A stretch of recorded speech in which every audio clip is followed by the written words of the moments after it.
Hi there. You're listening to the Tech Leaders Podcast, brought to you by Be Digital and Tramshed Tech. Today, you'll be hosted by Gareth Davies. Gareth will help you and our guests navigate some of the industry's most exciting topics, from the challenges of sustainable growth through to continuous innovation and everything in between. These are the behind-the-scenes stories from the leaders at the forefront of the digital revolution. So stop typing, close that laptop lid, and tune in for this episode of the Tech Leaders Podcast.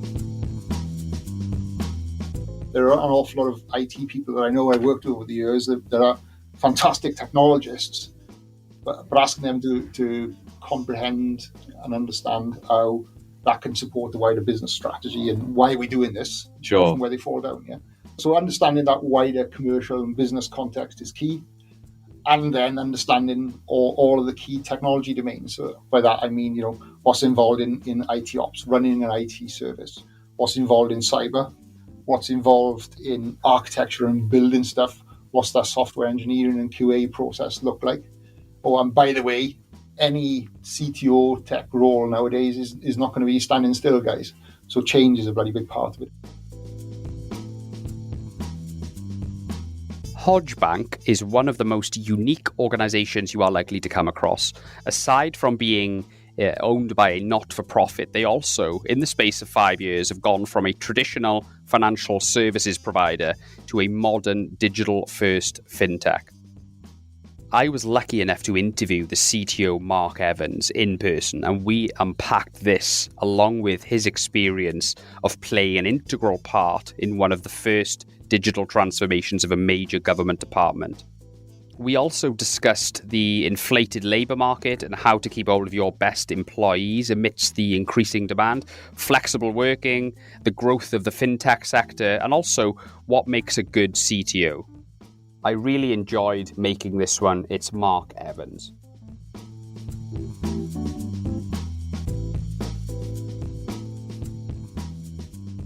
Mark Evans, thank you so much for coming on the Tech Leaders Podcast. How are you on this fine Friday? Well, thank you. I just wanted to give some context to the listener. So Hodge Bank obviously had a big name in Cardiff and South Wales, but not so well known over the bridge. So if you could give us maybe a bit of context, a bit of a background on yourself and your current role. Yeah, absolutely. So I joined Hodge as Chief Technology Officer in 2016. And Hodge basically is a privately held bank, so unique in that it's 79% owned by a foundation or by a charity.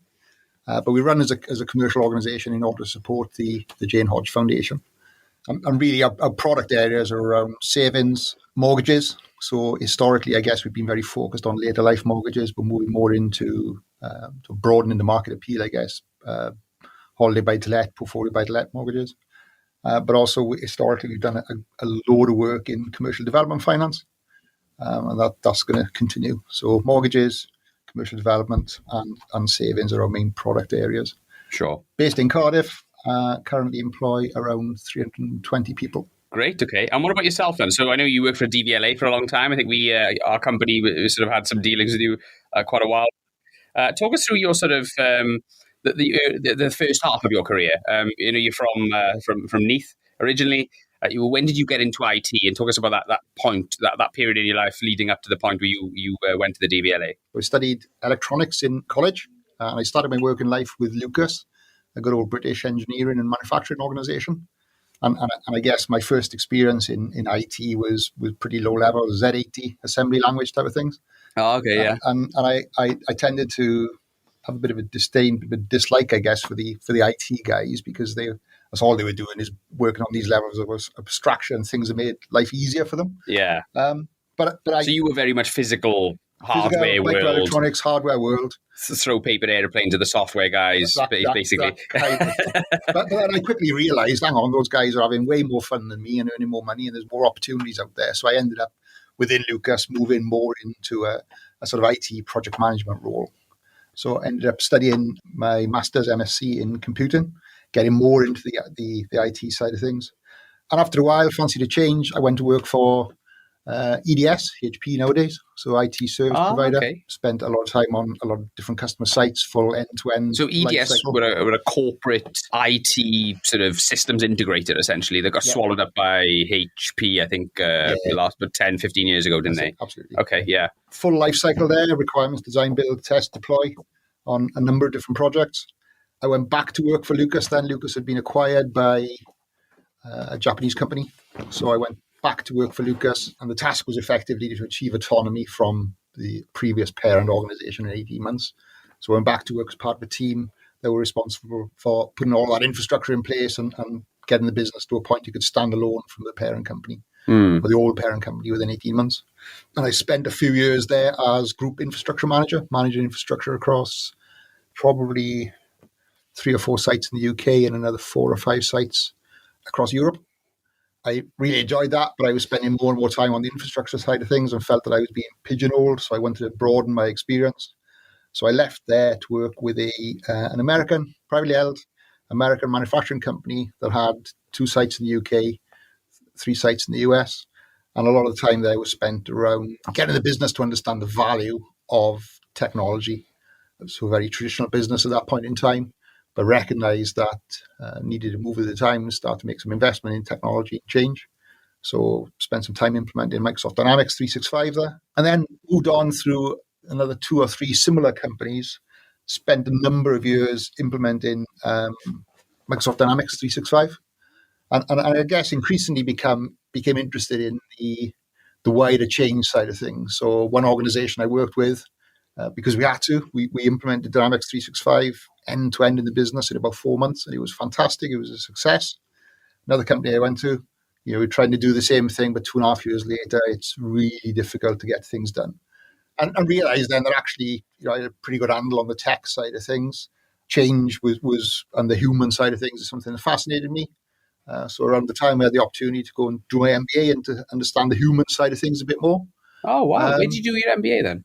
So I did my MBA at University of Glamorgan, and it was a bit of an epiphany for me. Suddenly realize there's all of this complexity that as technology people we don't normally consider. Yeah, sure. And suddenly you have to factor in, individuals' motivation and how engaged and do they want to support this change or not. Yeah, sure. And then I fancied a change, I guess, to a certain extent. The MBA had opened my eyes and thought, hang on, there's a big wide world. So you had a good shift in industry then. Talk us through that decision. So MBA did part-time. It was executive MBA weekend study, driven by, same approach, same platform, but in one organization, 4 months end to end, in another one, 2 years. What's the difference here? Clearly, there's something we're not considering as part of this, which is the human element, the softer side of change. Yeah. And I guess the MBA opened my eyes to what are those approaches, what are those frameworks you can take to consider that wider, softer side of change. So around the time that I just finished my MBA, there's a pattern here, itchy feet, I get bored. I looked for a new challenge.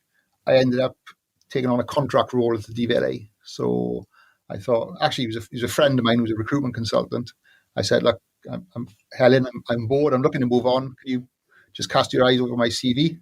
And Helen looked at my CV and said, wow, Mark, your CV is like a contractor. You spend a few years somewhere and you get bored and move on. Why don't you go contracting? It's a typical recruiter line, that is. So I ended up, I thought I'd give contracting a go. And the first, put my CV out there. And within a day or so, I had an offer to go and join the DVLA.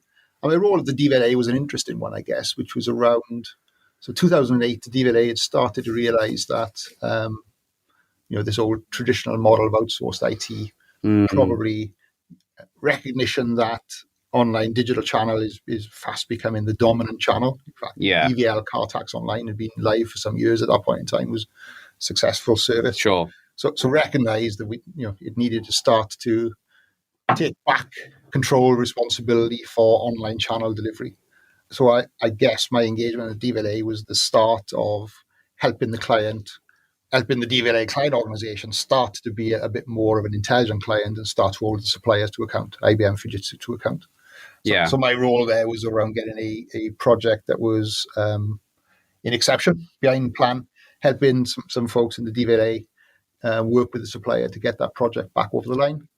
Got involved with a number of other things at the DVLA, and then ultimately worked as part of a wider team where the decision was, September 2015 was contract exit. So that was the opportunity where the DVLA had this, once in a decade opportunity, I guess, to do it themselves. do it themselves. So sorry, up to this point, it was IBM and Fujitsu were the sort of big SIs who were in there, were they? So IBM were the prime, effectively, Fujitsu doing most of the legwork then. Right, okay. Yeah. And what percentage of the IT sort of function there was being outsourced then?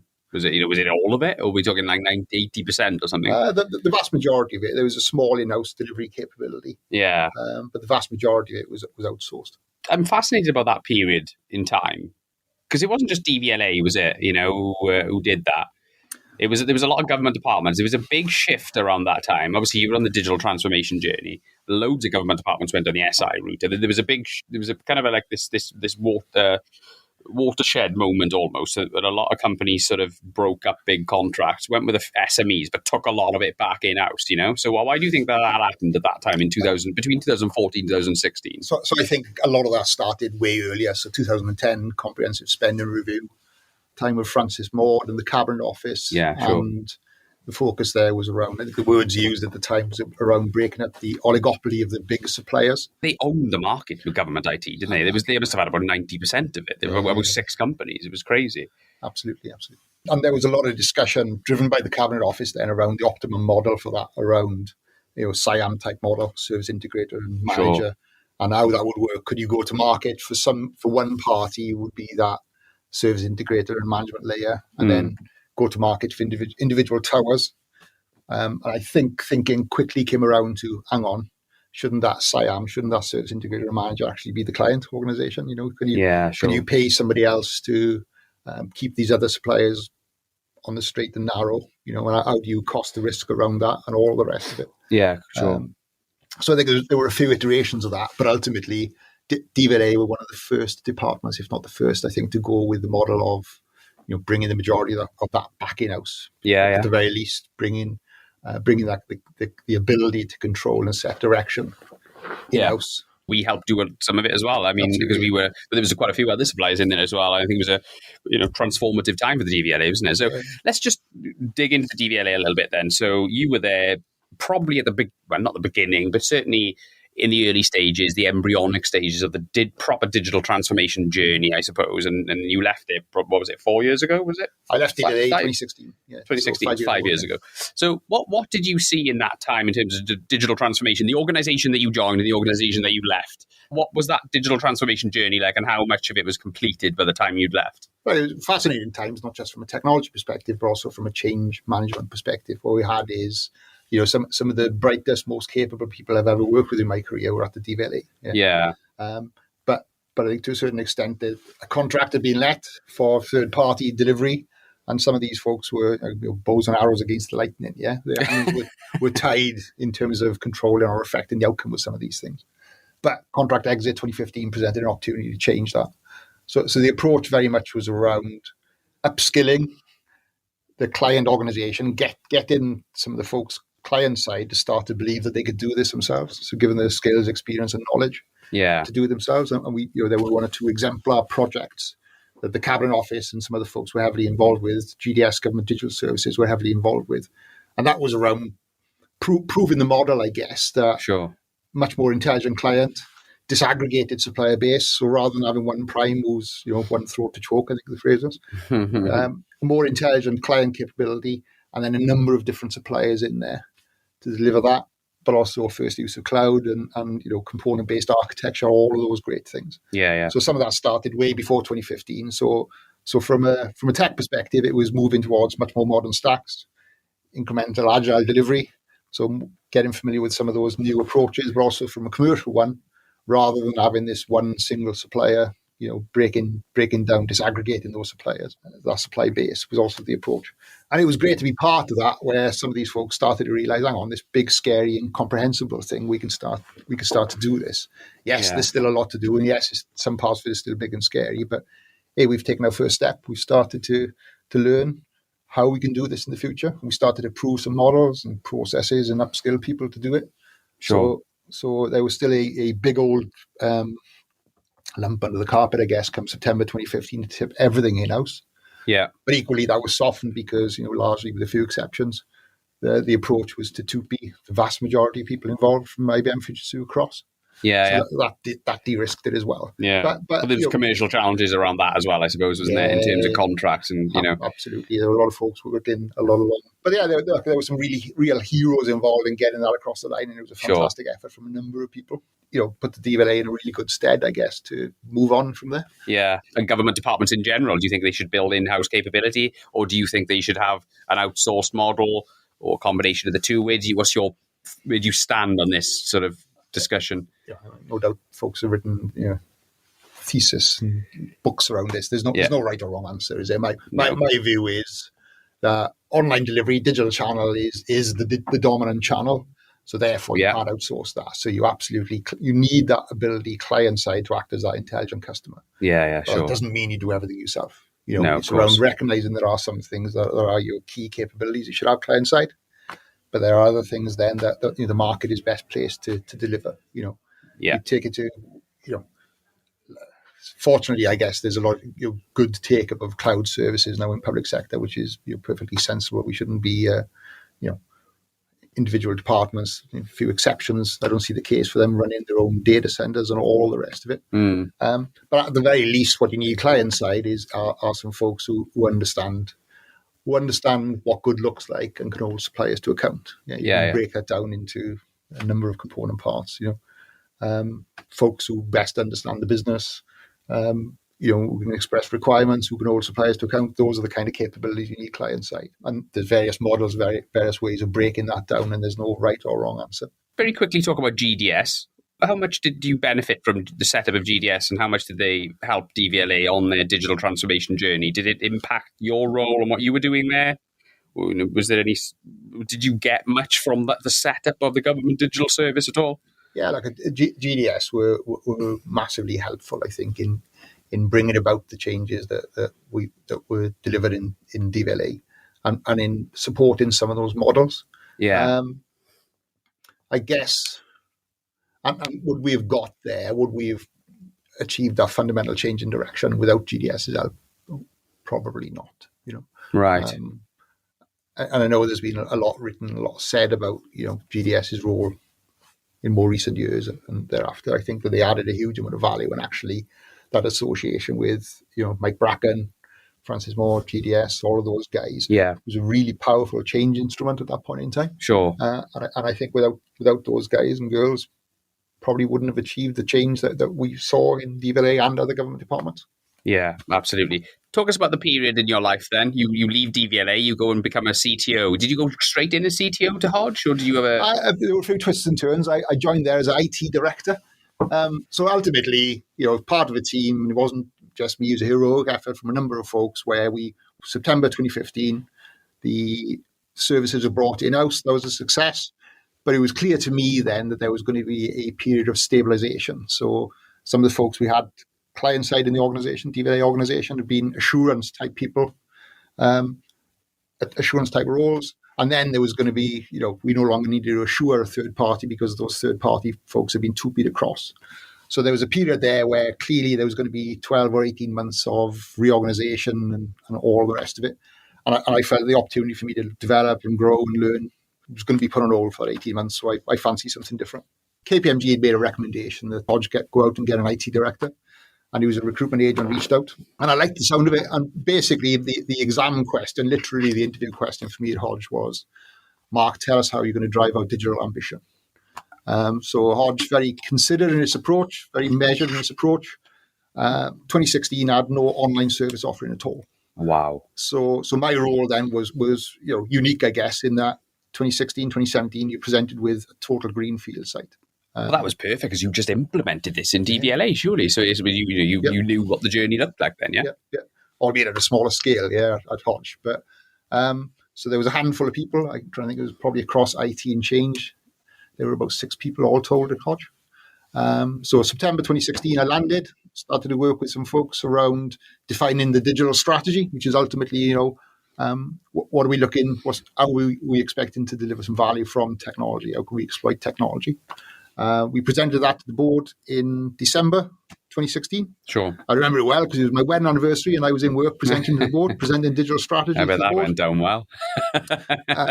Yeah, and it was an interesting discussion. It's a big change piece. You're coming from an organisation that's been very considered, always done the right thing by its customer, to suddenly needing to make that first step in terms of online services, and what does that mean in terms of the existing customer base, folks who've dealt with us via paper channel for years. What does that mean? So working through all of that, and then looking at how we can leverage technology to deliver value to the business and support the business plan. And ultimately, that was relatively straightforward. What we focused on is around giving customers choice, not mandating one channel or the other, giving customers choice in terms of the channel by which they'd interact with us. Looking to start to exploit social media and the web to get the brand out there, get us better understood. But also looking at improving the overall customer experience, but importantly also looking to improve the employee experience. Hi, just a quick reminder that you're listening to the Tech Leaders Podcast. The Tech Leaders Podcast would like to thank Tramshed Tech, who allow us to use their world-class recording studio facilities. We cannot recommend them enough. They also provide office spaces and events, so make sure you go and check them out. Now, back to Gareth, who will be quizzing our guests on some of the industry's most topical questions. So your fast-tracked digital transformation journey over the last 5 years has really been in tandem with the explosion of the FinTech space in the UK, I suppose, isn't it? Because it really started to take off around 2015, 2016, didn't it? And it's a beast now. I mean, the FinTech space is huge, isn't it? Even in Wales, we're sitting in the Tramshed pretty close to the centre of Cardiff with the HMRC building up. There's a bit of an ecosystem around there. I know some exciting FinTech companies in Wales springing up around that area. You guys, when I look at your branding and stuff, it almost feels like you are positioning yourself as being part of that sort of FinTech revolution, if you want to call it that. Yeah. You are positioning yourself now as not so much a traditional financial services company, but more of a exciting new FinTech. Is that fair to say, and is that intentional? It's sort of tongue-in-cheek comment, and it was one of these before, but I describe Hodge as a bit like working on the Batman film set. Yeah. So what we've got on floor 6 in One Central Square, where we're based, just outside the train station, is we got a bank that's very traditional, very measured, and does the right thing. But it's the heart of all that we do, and the fact that we're owned to ultimately support the charity. Yeah. We're 79% owned by the charity. The focus for us is around doing the right thing by our customers. Yeah. Okay. But also recognise that digital and pace of change is absolutely key in today's age. So what we've got then on floor 5, which is, again, same building, One Central Square, is where the tech and change teams are based. So we've got a whole lot of Scrum teams there working on cutting edge, but it's pretty good for a bank in terms of AWS, cloud native, microservices, architecture. And we've got 5-6 Scrum teams then working through that stuff end to end, non-stop. So we got a very traditional bank that does the right thing by its customers. Yeah. But actually, in the Batcave, there's lots of exciting stuff happening, which is allowing us to modernize, digitize, and change at pace. That's really interesting then. So you've got this financial services sort of DNA essentially, but you've got this innovative culture going on sort of thing. Is that something that you sort of implemented as CTO when you came in? Was that part of your role? Was that kind of what you wanted to do? I think it's kind of emerged rather than by design. I think one of the things that we've seen post-COVID is brought it home to us how tough it is and how important it is to make sure that employee value proposition is right, so that you can attract, retain, and develop people. And part of that is, it's around a great working environment, modern technology platforms, giving people the opportunity to learn, and all the rest of it. Yeah. So part of that is around actively taking time to make sure we maintain that kind of environment. No, absolutely. Through, making sure that the technology stack is pretty modern. We commit to innovation sprints, so at least once a quarter, we give the team some time to just go and work on stuff that either they think is of value to the business or new technology they want to go and explore. And that's been really valuable for us. So I know a lot of people say they do that, but we do that. We commit to that kind of thing. So we go to great lengths to make sure that it's a place where people want to come and work and people get developed and learn. It's not always easy because we started the old digital transformation quite late in the day, 2017. So it's around, and we're not standing still as a bank. So we're looking to grow as a bank. We're looking to launch new products, enter into new markets. So we're having to make this heavy investment in building these platforms while at the same time making sure that we can support the continued growth and development of the business. Yeah. We've got to balance that with giving people the opportunity to learn and develop and innovate. Yeah, so you're the CTO. So this question is in the context of the technology seam of the organization. What's been your biggest barrier to growth? What's been the biggest challenge to grow in the team? The biggest challenge by far, I think, is attracting and then keeping hold of good people. I think, South Wales has become a very competitive market. It's a bit like London, isn't it? Yeah, actually, it's got worse or better, depends on your position post-COVID. What we saw earlier this year, as we started to, in theory, come out of COVID, is employers started to realise you don't need to see people in the office to know they're working. No. So we've lost a number of good people to London-based outfits who said, "Come and work for us. We'll offer you London salaries and South Wales outgoings. To work where you are." So we try to compete through offering competitive salaries and a great work environment. But if somebody's been offered 50, 60% more to go and work on the same technology stack, continuing from their bedroom, then it's hard to compete with that kind of thing. Yeah. Do you think it's going to standardise over time? I mean, now it's not going to do straight away, but do you think it's going to standardise salaries across the UK? You know what I mean? Is London maybe going to get into kilter with the rest of the UK and the salaries are going to be the same per skills, all over the UK possibly, because location is becoming less of a concern? Or do you think people will go back into the office and will go back into that sort of post-COVID world a little bit? Like it's a brave person who predicts what the world's going to look like in 12 or 18 months' time. Sure. But my gut feeling is, some of these organisations, when things get back to normal, whatever normal looks like, some of these organisations will insist on some people being on client sites, whatever, a few days a week. Yeah. And that 30 or 40% pay increase was attractive, but now I find myself having to be in Glasgow at 9 o'clock on a Monday morning. Suddenly I'm, realise it's not so much fun anymore. Yeah. So I think that we'll settle into a pattern where I think there will be an element of normalisation across the piece. Yeah, sure. But is probably the direction to go. And I also think that whatever the future looks like, I think my take on it is continuing to make sure that you've got a really attractive employee value proposition is going to be more important than ever. So how do you retain your superstars, your best people? What do they want? Generally, what do you try to give them, and how do you get from them what they want? You know what I mean? How do you keep them hungry, keep them engaged in the organisation and what you're doing? Sure. So sort of cornerstones of our approach, I guess, is that the very fact that we started late, we haven't got a big old legacy technology debt to slow you down. Yeah. So we made an investment recently around, our core banking platform is going to be Mambu. Mambu is a SaaS cloud-based offering. Oh, okay. So API documentation is there in public domain. Is that quite recent then, Mark? So we announced that contract, or we awarded that contract, when was it, 3 or 4 months ago? Right, okay. That's exciting. So making sure our technology stack allows those teams to continue to move ahead at pace. Sure. Yeah. A flat reporting structure. So, we're small enough as an organisation where you can, literally, I guess, put your arms around the teams. We're all based either at home or on one floor of one building. So you've got that great environment where people can get together and work through problems quickly. Sure. There's a great social scene as well. There's probably way too much drinking, but that's another discussion. But it is around that creating a positive work environment where people are given the opportunity to learn. People can influence the outcome. We're small enough that if somebody puts their hand up to say, "Hang on, guys, there's an alternative technology I think we should explore here, and it should be of value." We've got regular opportunities through the innovation sprints and things to do that kind of thing.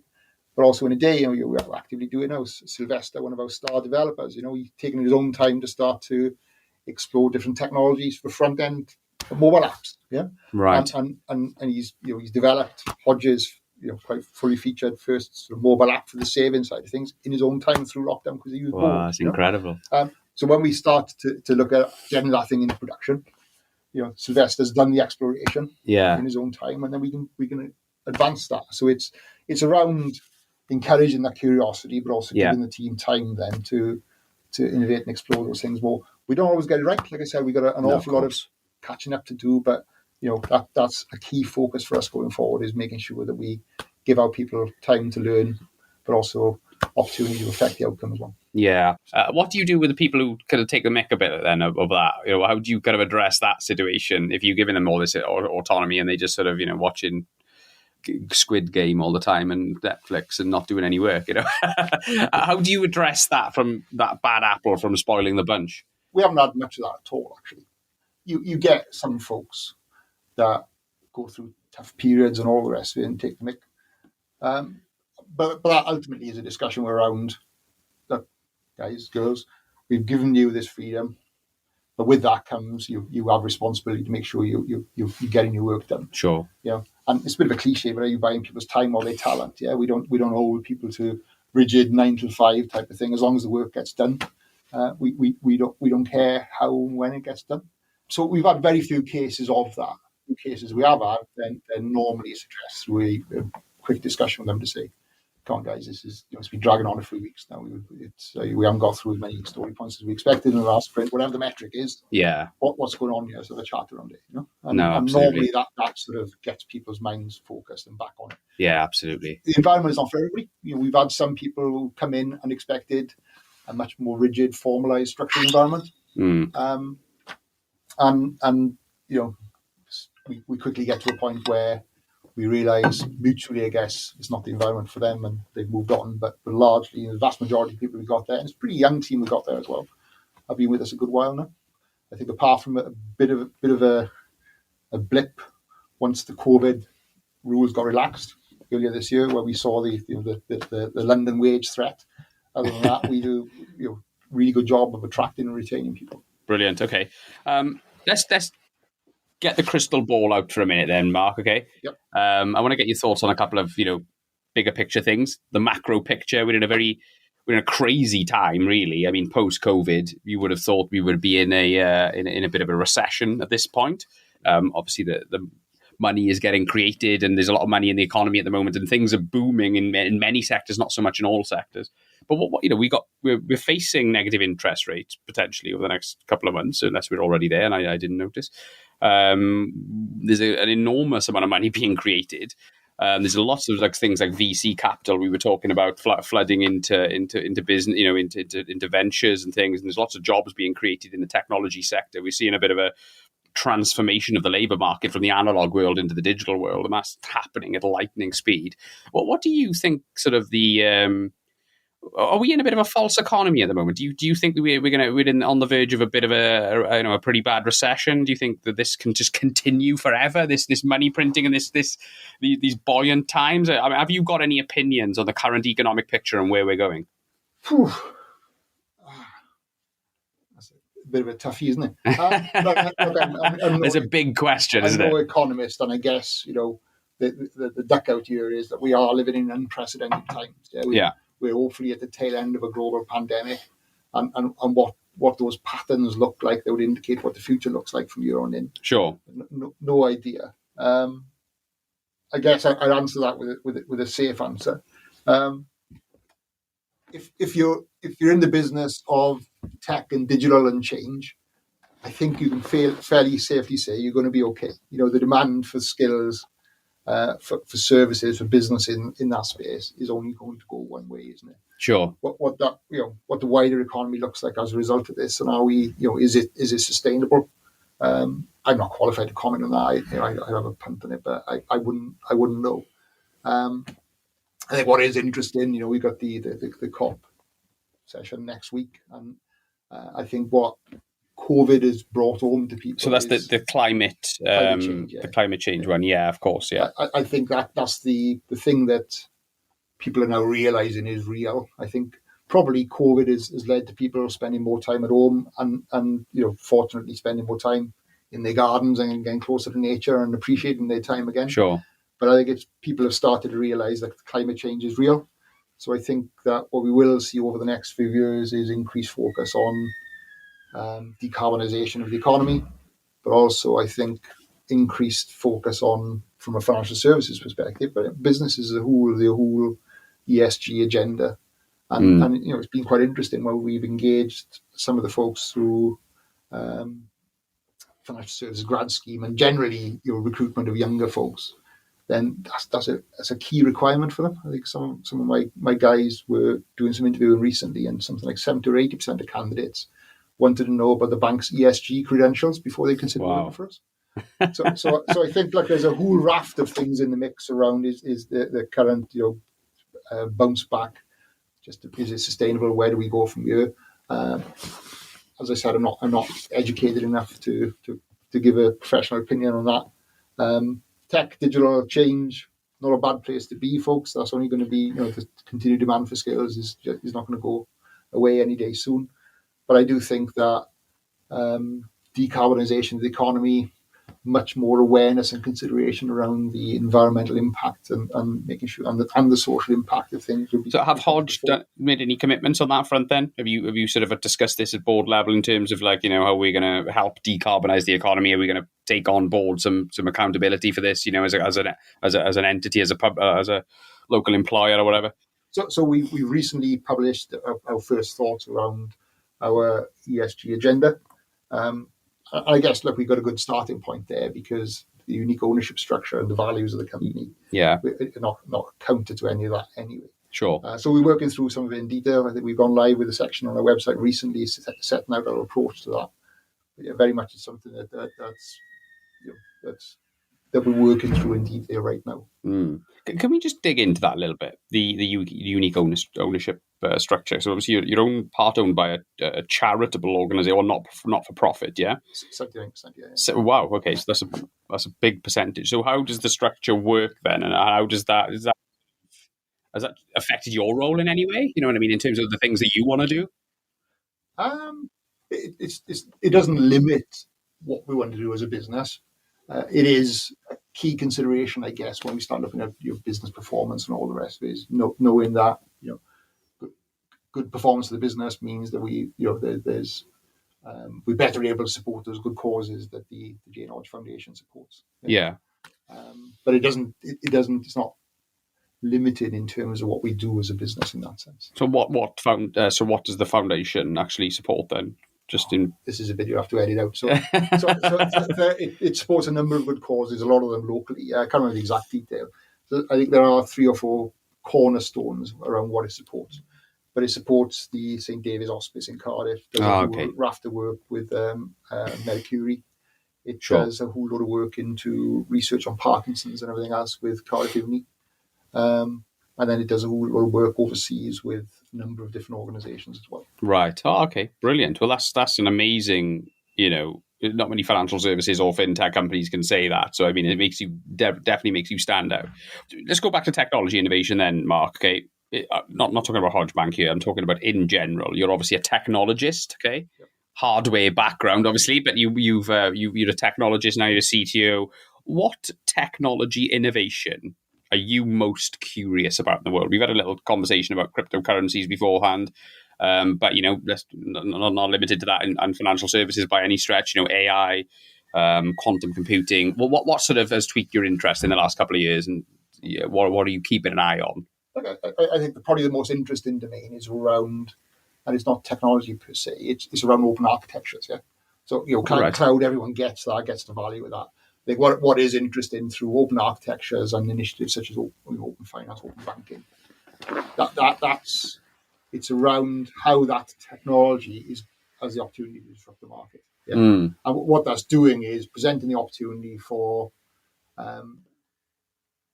new intermediaries, but also breaking down some of those traditional value and supply chains, I guess. Yeah? Sure. So, open banking, it's been around a little while. It's been slow uptake, but we're starting to see some really interesting use cases now for open banking around determining creditworthiness. And we're seeing there will be some new banks coming to market, launching in the next year or two, where actually they've made the decision that they don't need to provide current accounts, because current accounts are quite onerous to manage. And sure. You can get the value of current accounts through open banking access, that kind of thing. Yeah. So I think open banking is one of those, but actually open architecture is one that's going to present lots and lots of opportunities around.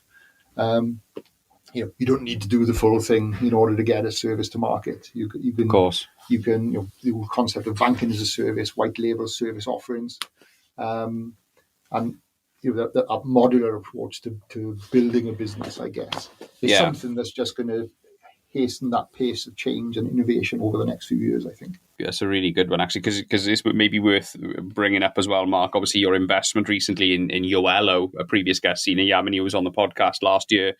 23, 24-year-old CEO. Yoello are flying at the moment, but they've had an investment from Hodge. How was that gone? How was that relationship gone? And what do you see over the next couple of years from in terms of Yoello and their growth?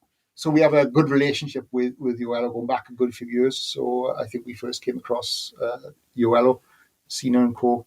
when they were based in the same building as us many moons back, 4 or 5 years back. Sure. And the way that's worked then is effectively the parent company that sits above the bank, the Carlyle Trust, has made the investment in Yoello. Right. And it's, there's some natural synergies there, I think, in terms of the payment side of things. So the key focus for us going forward is we will grow as a business by offering innovative new products and services, but also delivering a great customer experience. One of the areas we're looking at right now is how do we modernize some of our payments infrastructure and start to move towards delivering some of the things that most people expect anyway from modern banks around faster payments, confirmation of payee, that kind of thing. But the next journey then, you look at open banking and you look at sort of in-journey PISP, PIS payments, that kind of thing. So there's some natural opportunities, I guess, for us to learn from the likes of Yoello and that kind of thing. And we're not giving too much away. I think a bit further down the road, there are lots of opportunities for us to develop innovative new offerings between the bank and Yoello. Yeah. Oh, okay. But also it's a great learning experience, I guess. Yeah. Yeah, sure. So you've become a CTO in the last 5 years. Obviously, you were doing a senior IT role in DVLA as well, but you've now joined a CTO. Joined a CTO of a high growth financial services company. If you just wanted to get some advice from you, okay, for a wannabe CTO, someone who maybe is in a business as an engineer or something, and has aspirations to do a job like that in the future. What do you think are the main attributes that you need to make it to and to become a good CTO? As a CTO, I guess I see my role as being that sort of a foot in both camps. Yeah. So understanding the business strategy, business direction, and then understanding the technology domain to see how technology can be used to help and support the delivery of that business strategy. Yeah. But in order to do that, you have to have that wider understanding of the business and that commercial awareness. Sure. There are an awful lot of IT people that I know I've worked with over the years that are fantastic technologists, but asking them to comprehend and understand how that can support the wider business strategy and why are we doing this, sure, where they fall down. Yeah. So understanding that wider commercial and business context is key. And then understanding all of the key technology domains. So by that, I mean, what's involved in IT ops, running an IT service, what's involved in cyber, what's involved in architecture and building stuff, what's that software engineering and QA process look like? Oh, and by the way, any CTO tech role nowadays is not going to be standing still, guys.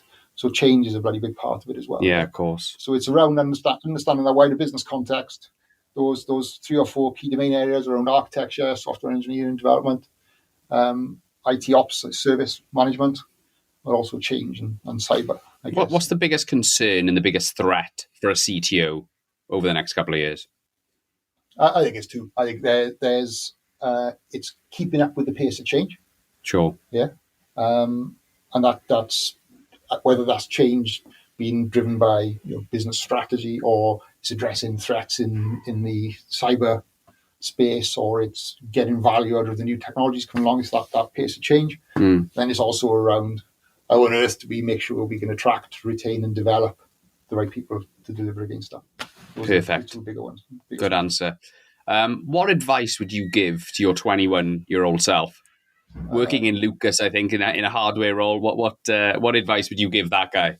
My advice is get out there and get exposed to some of these things. There are some fantastic forums. A lot more things are open nowadays. Just if you look at you're in Tramshed, you look at the schedule of events, you rock up at some of those, either in person or virtually, and just the opportunity to learn by getting out there and speaking to people and collaborating is immense. And there's so much going on.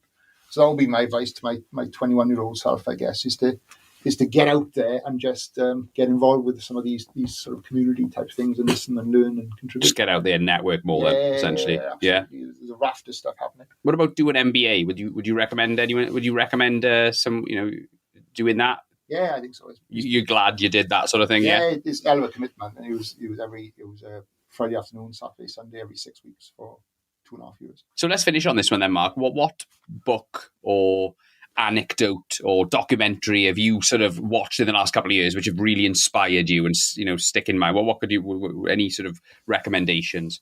I read a fair bit, but I read a mix of all sorts. Probably the one that's the one book that's made me stop and think. It was around, and it's been out for a few years. It's quite poppy, but it's The Black Swan by Taleb. How we understand risk and how we just take for granted, I guess. There's a statement in there that sort of stuck with me. Is like, what if you foresaw the risk that somebody could take over the cabin of an airplane and use it to attack one of the world's major cities? What if you foresaw that risk and mitigated that risk? You'd be a hero now, wouldn't you? But, well, hang on. So 9/11 would never happen, but nobody would have known about that threat. So actually, you would be forgotten just done your job. Yeah, sure. And that's risk management. But the book is a really good book. It's hard going in parts, but there are lots of those kind of points in the book where you sit there and you think how we perceive risk is key. Yeah, sure. Taleb is a really it's a great skin in the game is another one, isn't it? I've only ever read that one, not Black Swan though, so I'll have to check that out. But that's really good. But Mark, I've really enjoyed talking to you. We've covered a lot of things here, so yeah. But thanks so much for coming on the Tech Leaders podcast. It's been a pleasure. Excellent, thank you. Thanks for listening to the Tech Leaders podcast with your host Gareth Davies. We hope you enjoyed our deep dive into all things tech. If you're keen to learn more, make sure you tune in to our next episode. A huge shout out to Be Digital who make this podcast possible.